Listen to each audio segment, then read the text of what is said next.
Baik, selamat siang untuk kita semuanya. Perkenalkan, nama saya Christian Stiwo dengan NIM 16230300033. Saya dari jurusan Sosiologi, Fakultas Ilmu Sosial dan Politik. Tujuan dari pembuatan video ini yakni demi pemenuhan mata kuliah tugas dari mata kuliah Sosiologi Terapan yang diasuh oleh Bapak Lazarus Jahamad Esos MA. Pada kesempatan kali ini saya akan mempresentasikan hasil review saya dari buku ke-9 dengan judul Gender, Kesehatan, dan Teknologi Informasi Ellen Balka. Kesehatan dan Internet sebagai situs konstruksi gender. Kesehatan dan jenis kelamin dapat dipahami sebagai keterkaitan yang erat atau bahkan dibangun secara padat. Seperti yang dikomentari sebelumnya, Balka, Grant, dan Henwood, kesehatan wanita secara negatif dipengaruhi oleh perpecahan gender dalam pekerjaan, baik yang dibayar maupun yang tidak dibayar. Wanita memiliki tingkat pendapatan dan kekayaan yang lebih rendah dan melaporkan tingkat kecemasan dan depresi yang lebih tinggi daripada pria. Wanita bertanggung jawab besar untuk kesehatan orang lain, termasuk pria dan anak-anak, sementara mengabaikan kesejahteraan mereka sendiri. Sejalan dengan konsep tradisional tentang feminim, pria juga mengalami konsekuensi negatif daripada perbedaan gender yang dibangun secara sosial. Sekali lagi, ada yang tampaknya diakibatkan oleh apa yang mungkin dianggap sebagai struktur gender. Misalnya, para pekerja yang mengalami risiko kesehatan yang berhubungan dengan pekerjaan, pria golongan pekerja, sedangkan perbedaan lain mungkin dipikirkan sehubungan dengan pembentukan identitas maskulin.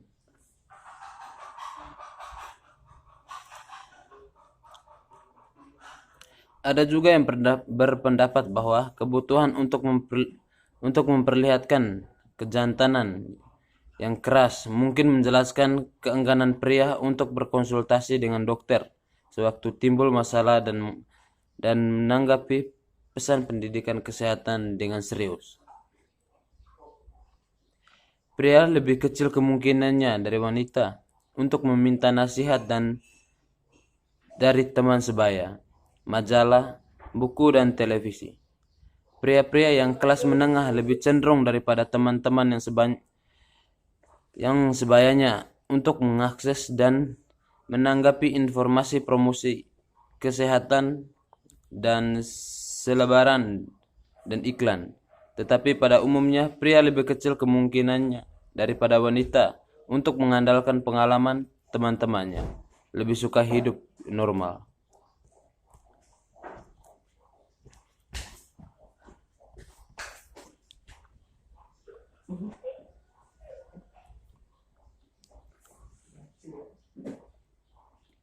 Internet tidak memiliki arti yang tetap, dan dalam istilah gender tidak dapat dipahami dalam kondisi biner seperti merah muda atau biru.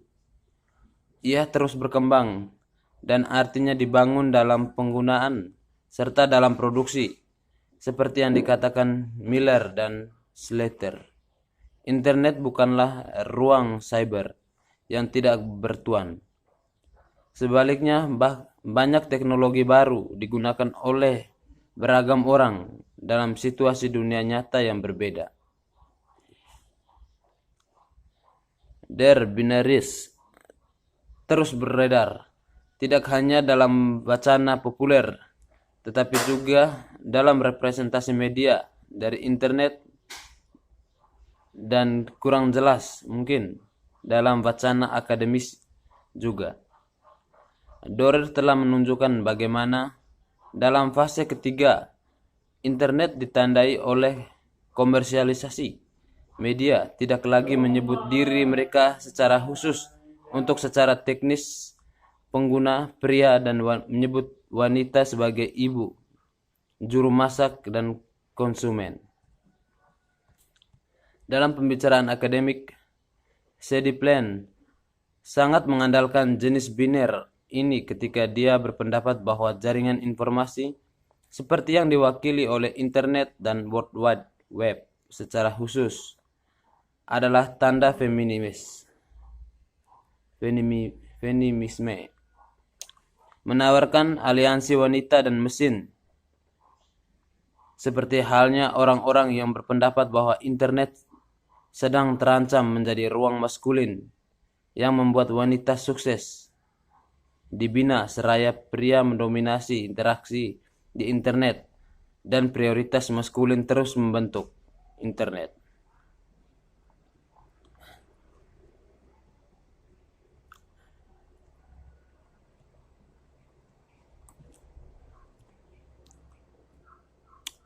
Simbol dan identitas menghitung pria dan wanita, jenis kelamin, data yang diambil dalam bab ini dikumpulkan selama penelitian yang meneliti praktik informasi kesehatan dari sekelompok mahasiswa menengah hidup dan laki-laki dan perempuan tua yang direkrut berdasarkan dua masalah kesehatan yang spesifik. Bagi pria adalah disfungsi ereksi dan menopause. Untuk wanita, kami merekrut mereka yang mempertimbangkan menggunakan atau telah menggunakan dua perawatan yang paling konvensional kondisi ini. Pada waktu yang Viagra untuk pria dan hormon penggantian terapi untuk wanita, kami memeriksa bagaimana pria dan wanita sampai pada keputusan tentang apakah akan mencoba perawatan atau tidak. Kita berusaha untuk mengidentifikasi sumber informasi untuk mereka dan media yang digunakan untuk mengakses sumber-sumber ini dan musyawarah mereka. Tujuannya adalah untuk memeriksa pentingnya internet kepada orang-orang ini di konteks landscape informasi kesehatan mereka yang lebih luas. Keputusan mereka mengenai perawatan kesehatan dan perawatan dalam hubungannya dengan perawatan kesehatan praktis.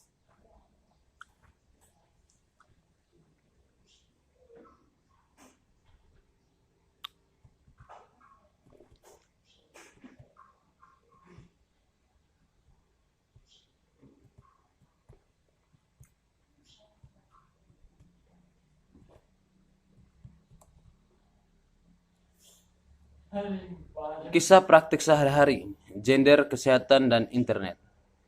Kita memulai kisah praktik sehari-hari kita dengan kisah Victor dan Peter.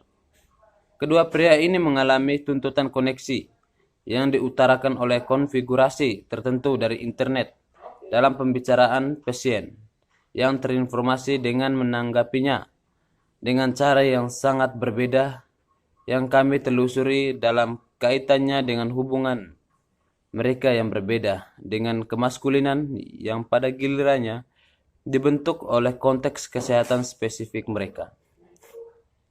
Victor berusia 59 tahun dan menikah. Dia dan istrinya memiliki 3 anak yang sudah dewasa dengan yang termuda yang masih tinggal di rumah sebagian. Victor bekerja sebagai konsultan personalia dan istrinya bekerja paruh waktu sebagai sekretaris sekolah. Dia telah memiliki dorongan dan seks rendah selama setahun dan kemungkinan dari jumlah testosteron yang rendah sedang dieksplorasi pada saat wawancara. Dia telah mencoba testosteron dan Viagra yang bekerja. tetapi dia tidak merasa seperti seks.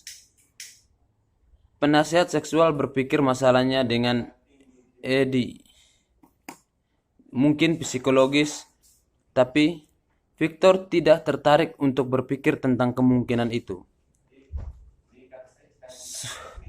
Sehubungan dengan informasi kesehatan dan pengelolaan kesehatan, Victor cukup tradisional. Dia mempercayai bahwa dokter dan perawat untuk memberinya informasi yang dia butuhkan dan cenderung untuk tidak mencari tahu sendiri, meskipun dia pernah mengunjungi klinik orang baik. Victor yang sangat defensif tentang non-penggunaannya dari internet. Aku tidak tertarik pada komputer. Aku hanya ingin melanjutkan hidupku dengan cara termudah. Aku tidak bisa melihat manfaat yang akan diberikan kepadaku. Aku lebih suka mendengarnya dari mulut kuda dan berbicara dengan seseorang. Tidak tersesat di dunia maya, sangat jelas, dan membuang waktu melakukan penelitian ini. Reaksi Victor terhadap pertanyaan mengenai kemungkinan penggunaan internet di masa depan sangat kuat, dan kami ingin menyarankan bahwa ini mungkin berhubungan dengan rasa maskulinitasnya yang rapuh.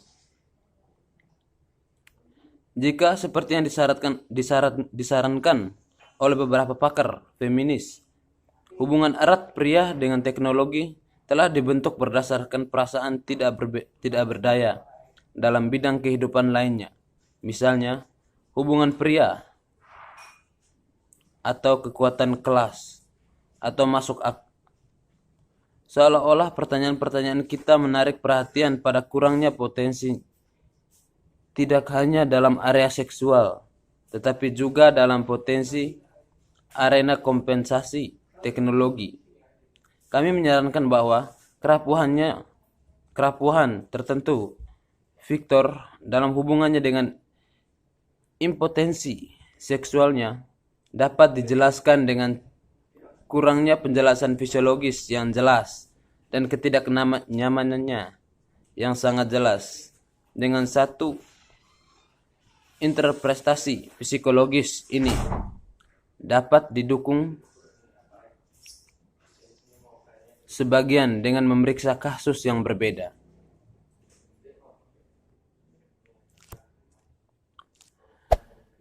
Sekian video